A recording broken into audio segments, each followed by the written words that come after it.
કચ્છી ગુજરાતી સારિતામાના ચેનલમાં આપણું હાર્દિક સ્વાગત છે।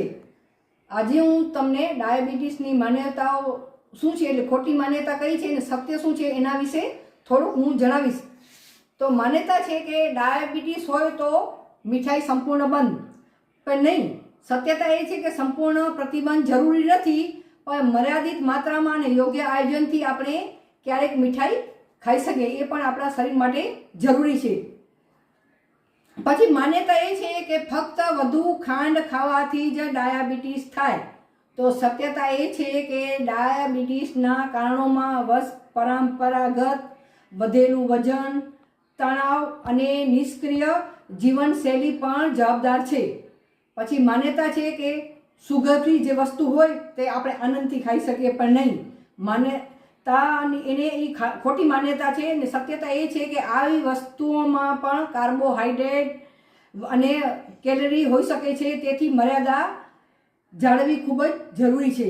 પછી માન્યતા એ છે કે ડાયાબિટીસમાં ચોખા અને બટેકા સંપૂર્ણ બંધ હોવા જોઈએ, પણ નહીં। સત્યતા એ છે કે સંપૂર્ણ બંધ જરૂરી નથી, પરંતુ માત્રામાં આપણે નિયંત્રણ રાખવું જરૂરી છે।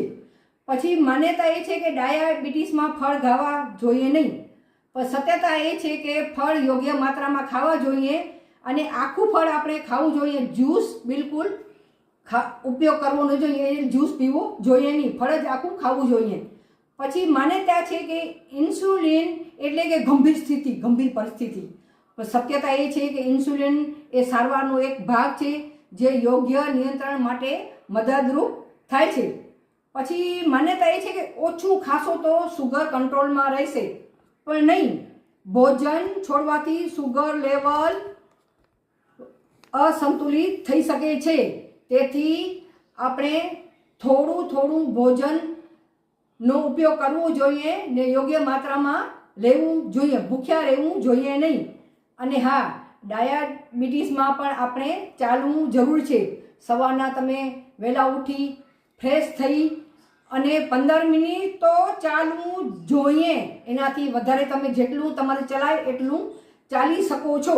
જેનું 50 વર્ષ થઈ ગયા છે, એનું વજન વધારે છે, એને ચાલવામાં તકલીફ પડે છે, તો તમને થોડું પહેલાં 5 મિનિટ ચાલો, પછી બીજા દિવસે 10 મિનિટ ચાલો। આપણા સીડીના પગથિયા હોય, આજે એક ચક્કર ઉપર લગાવ્યો, બીજા દિવસે 2, એવી રીતે તમે ધીમે ધીમે વધારવું જરૂરી છે। બેઠા રહેશો તો તમારા સાંધા જકડાઈ જશે। લોખંડનો કેમ ગેટ હોય, આમ સતત બંધ પડ્યો હોય તો કાટ ખાઈ જાય, તેમ આપણા સાંધાને પણ કાટ ખાઈ જાય છે। તો આ ડાયાબિટીસમાં ડરવાની જરૂર નથી। પહેલા જમાનામાં પણ ડાયાબિટીસ હતું તો આપણા દાદાઓ કહેતા કે આને તો મીઠો પેશાબ થયો છે, પણ ક્યારેય મેં સાંભળ્યું નથી કે કોઈએ દવા લીધી અને ગોળી લીધી, કારણ કે તેઓ ખેતરે 5 કિલોમીટર સુધી હાલીને જતા અને હાલીને આવતા અને પરિશ્રમ કરતા, એટલે એ લોકોને કોઈ જાતની તકલીફ પડતી નથી।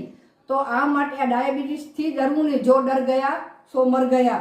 તેથી આપણે આપણા સ્વાસ્થ્યનું ધ્યાન રાખવું જરૂરી છે। ત્યાં સ્વાસ્થ્ય કેવી રીતે સારું રહે, આપણે શું ન ખાવું એ આપણે જોવું જોઈએ। ખૂબ ખૂબ આભાર તમારો। મારો વિડીયો તમને ગમે તો લાઈક કરજો, શેર કરજો અને કોમેન્ટ કરજો અને મારા ચેનલને સબસ્ક્રાઈબ કરજો।